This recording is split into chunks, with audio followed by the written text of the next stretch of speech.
Hello guys, मैं हूं फयाज अली और आप देख रहे हैं सुनो कहानी प्लस। कहानी का आगाज करने से पहले आप लोगों से दरखास्त है कि चैनल को सब्सक्राइब कर लें और बेल आइकन जरूर दबाएं ताकि आने वाली हर वीडियो की नोटिफिकेशन आपको सबसे पहले मिले। कहानी का उन्वान है अंधेरों का गांव, किस्त नंबर 4। अली बूढ़ी औरत की बातों को याद कर रहा था।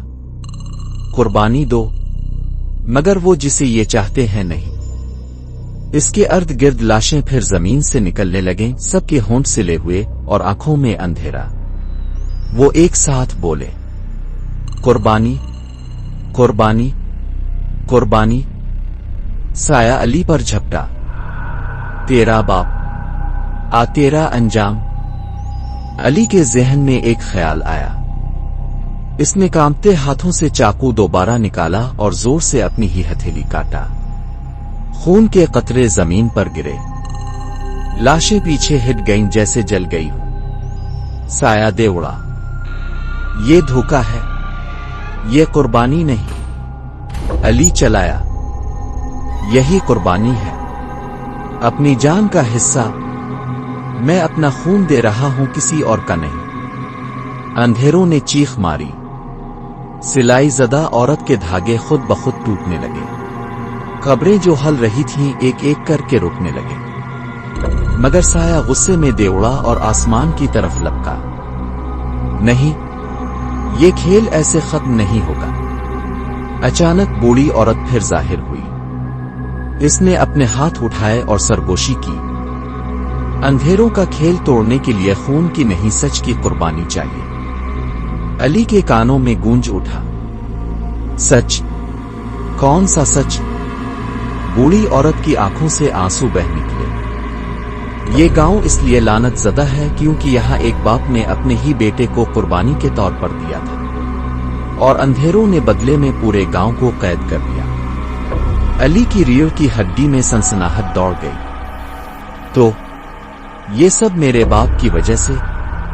साया खामोश हो गया, लेकिन इसकी सुर्ख आंखें और ज्यादा दहकने लगे। अंधेरों का साया हंसा, इसकी हंसी कब्रिस्तान में गूंजी जैसे 100 लाशें एक साथ करा रही हों। आखिरकार सच सामने आ ही गया। अली कांपते हुए बोला, मेरे बाप ने क्या किया था? बूढ़ी औरत के चेहरे पर दर्द था। सालों पहले जब ये गांव खुशहाल था, अंधेरों ने एक कुर्बानी मांगी। तुम्हारे बाप ने अपने भाई को धोखे से इस कब्रिस्तान में लाकर ज़ब्ह कर दिया। अली का सांस रुक गया। मेरे चचा? औरत ने आह भरी। हां, लेकिन अंधेरों का पेट कभी नहीं भरता। उन्होंने कहा, अब तुम्हारी नस्ल हमारी है। इसी दिन से ये गांव अंधेरों के कब्जे में है। साया अली के करीब आकर सरगोशी करने लगा। अब तेरा वक्त है। बाप ने भाई दिया था, ताब बाप दे।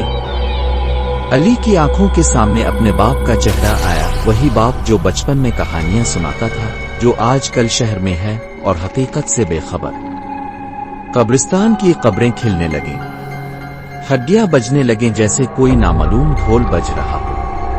हुआ इतनी ठंडी हो गई कि अली की सांस जिम गई। बूढ़ी औरत चीखी, फैसला कर बेटा, वरना ये अंधेरा तुझे हमेशा के लिए जिंदा दफन कर देगा।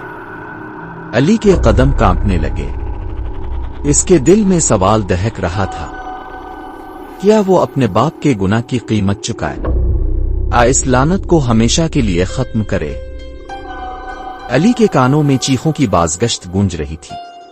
कब्रिस्तान आहिस्ता आहिस्ता अंधेरे में डूब रहा था, लेकिन अचानक अली के कदमों तले जमीन रुक गई। इसने आंख खोली तो खुद को अपने नाना के पुराने घर में पाया। कमरा टूट फूट का शिकार था। दर और दीवार पर पुरानी तस्वीरें लटक रही थीं। एक तस्वीर में इसका बाप और उसका चचा मुस्कुरा रहे थे, लेकिन जैसे ही अली ने तस्वीर को गौर से देखा, चचा की आंखों से खून टपकने लगा। यही है पहला गुनाह। साया कमरे के कोने में खड़ा सरगोशी कर रहा था। इसी लम्हे दरवाजा जोर से खुला। अली का बाप अंदर आया। اس کا چہرہ پیلا تھا جیسے برسوں کی تھکن اور کوئی چھپا ہوا راز اس کی آنکھوں پر بوجھ ڈال رہا ہو۔ علی لرزتے ہوئے بولا، ابا، یہ سب سچ ہے نا؟ باپ کی آنکھوں میں خوف تیر گیا۔ کس نے بتایا تجھے؟ علی چیخ اٹھا، کیا اپنے بھائی کو مارا تھا؟ کیا اسی لیے یہ گاؤں لعنت زدہ ہے؟ باپ کے ہونٹ کپ کپانے لگے۔ میں مجبور تھا علی۔ وہ رات ایسی تھی کہ اگر میں نہ کرتا تو اندھیرے پورے خاندان کو لے جاتے۔ میں نے سوچا ایک کی قربانی سب کو بچا لے گی۔ علی کے آنسو بہہ نکلے۔ لیکن اب نے مجھے لعنت میں دھکیل دیا ابا۔ اندھیرے مجھے قربانی مانگ رہے ہیں۔ کمرہ لرزنے لگا۔ چاروں طرف سے چیخیں ابھری۔ دیواروں سے خون بہنے لگا۔ سایہ ہنستے ہوئے بولا، ابا تو یہ اپنے باپ کو دے، آئیے بھی اسی کی طرح قاتل بن جائے۔ علی کا دل دھک دھک کر رہا تھا۔ ایک طرف اپنے باپ کا خوف زدہ چہرہ، دوسری طرف اندھیروں کا مطالبہ۔